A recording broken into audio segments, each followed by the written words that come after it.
Bismillahirrahmanirrahim. Assalamu alaikum. I hope you all are fine and in good health by the grace of Allah. And today my topic is application pattern.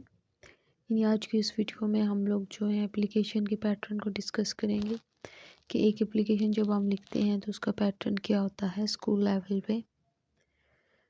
तो mostly जो student problem करते हैं वो उसके pattern को लिखने में problems करते हैं।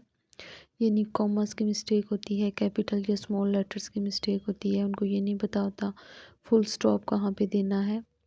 तो ये उनकी बहुत मेजर प्रॉब्लम्स होती हैं क्योंकि जो एप्लीकेशन पैटर्न है ये जो स्टार्टिंग पॉइंट है इसका और एंडिंग जो होता है योर्स ओबीडियंटली, इन दोनों को मिला के 5 मार्क्स होते हैं, जबकि ये अंदर वाली जो बॉडी होती है उसके 5 थे, यानी टोटल 10 मार्क्स होते हैं।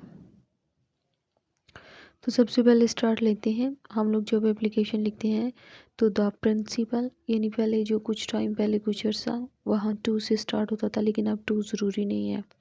तो आप स्टार्ट द प्रिंसिपल से ले सकते हैं। यहाँ जो द है उसका टी जो है वो कैपिटल होना चाहिए, यानी कोई भी इंग्लिश में जब हम स्टार्ट लेते हैं तो फर्स्ट लेटर मस्ट कैपिटल होता है। इसके बाद जो प्रिंसिपल है, प्रिंसिपल का जो है पी कैपिटल होना चाहिए और उसके बाद कॉमा आता है।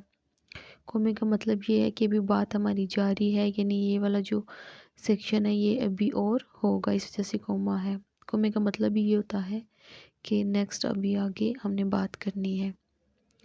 तो सेकंड स्टेप पे आपने लिखना होगा अपने स्कूल का नाम। डिपेंड करते हैं आप कौन से स्कूल पढ़ते हैं और ज़रूरी नहीं है कि आप कोई स्पेसिफिक स्कूल लिखें, इट्स योर चॉइस, कोई भी यहाँ पे स्कूल का नाम हम लोग लिख सकते हैं। लेकिन अगर आप सपोज़ मतलब एक तो एग्ज़ाम्स में आप एप्लीकेशन लिख रहे हैं, ठीक है, तो वहाँ आप इमेजिनरी या कुछ भी सपोज़ करके लिख सकते हैं।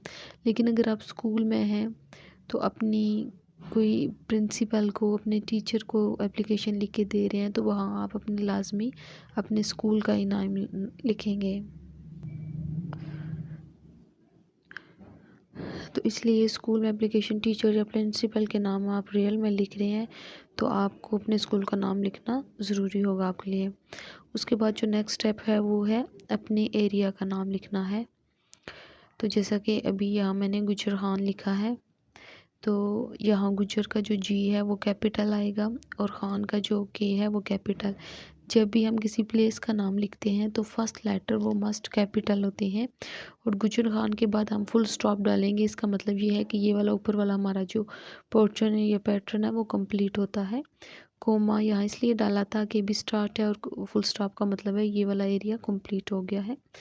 तो यहाँ स्कूल में मैंने जो लिखा था वो ये लिखा था मुस्लिम हैंड स्कूल ऑफ एक्सीलेंस, ठीक है। तो मैंने अपने एक स्कूल के एग्जांपल दे दिया। यहाँ आप जिस भी स्कूल में पढ़ते हैं उस स्कूल का नाम लिखना है।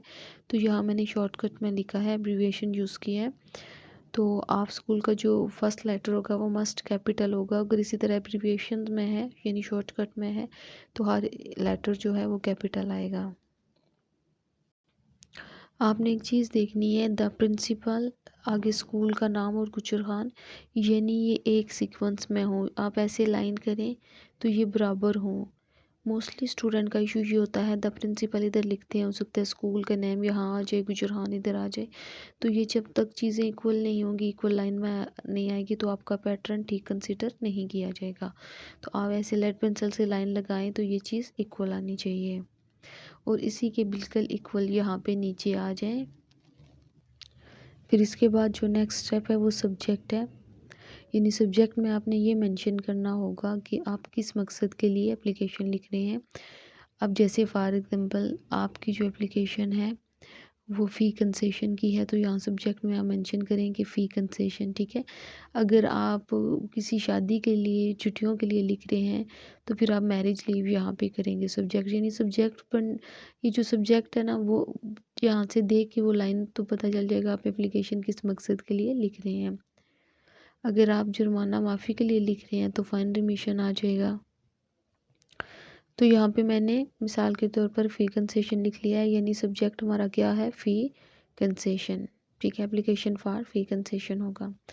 तो यानी ये वाला हमारा पोर्शन देखें। सबसे पहले द प्रिंसिपल, उसमें हमने क्या किया, टी कैपिटल, पी कैपिटल, उसके बाद कॉमा, उसके बाद स्कूल के जो लेटर्स हैं वो कैपिटल में आए हैं और उसके एंड पे कुछ भी नहीं हमने डाला। उसके बाद जो है वो अपने सिटी का नाम लिखा है, एरिया का, उसके बाद फुल स्टॉप, फिर सब्जेक्ट, फिर जो हमारा सब्जेक्ट था वो हमने मेंशन किया है।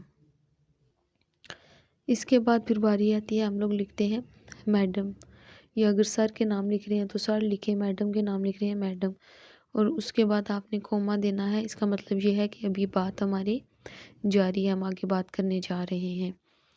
तो मैडम का जो है एम कैपिटल लिखना है, अगर इधर सर हो तो सर का जो एस है कैपिटल होगा, ठीक है। अब आपने क्या करना है, ये जो मैडम है इसके ये जो नीचे वाली लाइन आपको नज़र आ रही है इस पे बिल्कुल भी नहीं लिखना, ये आप ऐसे लाइन लगा के कर लें, इधर से आपने स्टार्ट लेना है, यानी ना मैडम की इस ऊपर वाली लाइन से स्टार्ट लेना है ना इसके नीचे, बिल्कुल आपने बिल्कुल यहाँ पे ये जो मैडम ख़त्म हो रहा है ना यहाँ से स्टार्ट लेना है। इसके बाद आपने एप्लीकेशन ऐसे स्टार्ट करनी है, विद ड्यू रिस्पेक्ट, या आप कह सकते हैं मोस्ट रिस्पेक्टफुली। तो ये चॉइस है, आप विद ड्यू रिस्पेक्ट भी लिख सकते हैं और मोस्ट रिस्पेक्टफुली भी लिख सकते हैं, लेकिन ये आपने लिखना लाजमी है। अब जैसे यहाँ पे मैंने लिखा है with due respect it is stated that, अब आगे जो बॉडी आपकी जो एप्लीकेशन होगी आपने वो लिखनी होगी। अब यहाँ पे मैं जो बॉडी है, यहाँ बॉडी जो भी है यानी ये जो स्ट्रक्चर है वो आप खुद लिखेंगे, ये जस्ट एज अ मॉडल मैं आपको बता रही हूँ इसका स्टार्टिंग और एंडिंग। अब जैसे यहाँ पे देखें, it is stated that my father is a poor man, ठीक है, we have large family, this that, अब जो भी है अपनी डिटेल आपने लिखनी है। अब आपको जो एंडिंग है वो मैं आपको बताने लगी हूँ कि आपने एप्लीकेशन ये सारा लिख के कि मेरे अपने वालद के बारे में बताना, उनकी आमदनी कम है, हम फैमिली में इतने ज़्यादा मेम्बर हैं और मुझे पढ़ने का शौक़ है, वो फ़ी मेरी नहीं पे कर सकते, ठीक है, ये सारी कुछ डिटेल आपने लिखनी है। उसके बाद जो एंडिंग करनी है उसके बारे में मैं आपको बताने जा रही हूँ। एंडिंग आपने कुछ यूँ करनी है, ये लास्ट पे ये देखें, आपने इधर से एप्लीकेशन स्टार्ट किया इसके बिल्कुल ये क्रॉस देखें, इधर आपने ये एंडिंग करनी है, योर्स ओबीडियंटली।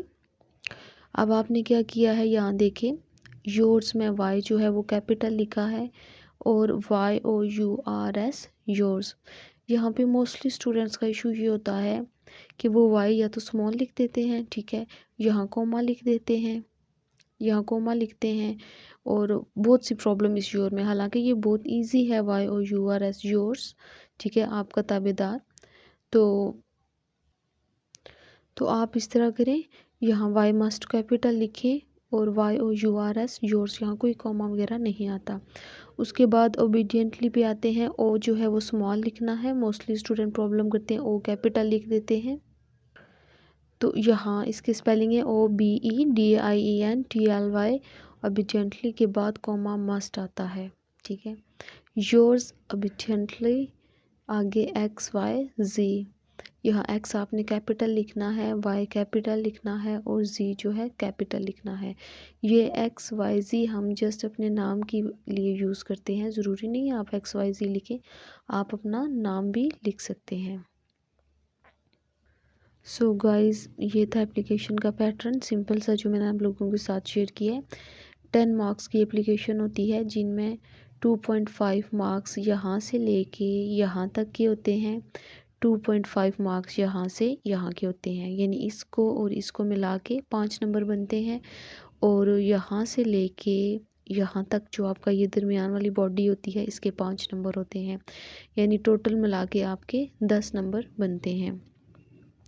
तो आप अगर इधर या इधर कुछ मिस्टेक करें तो 5 नंबर तो आपके ये गए यहाँ से, और ये जो लिखेंगे तो इसमें से भी आपकी अगर कोई मिस्टेक्स होगी लिखने में, इसमें तो लाजमी कोई ना कोई स्पेलिंग मिस्टेक इस तरह हो जाती है, इस तरह आपके मार्क्स कट जाएंगे।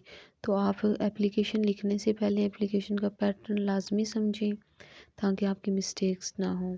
Thank you so much.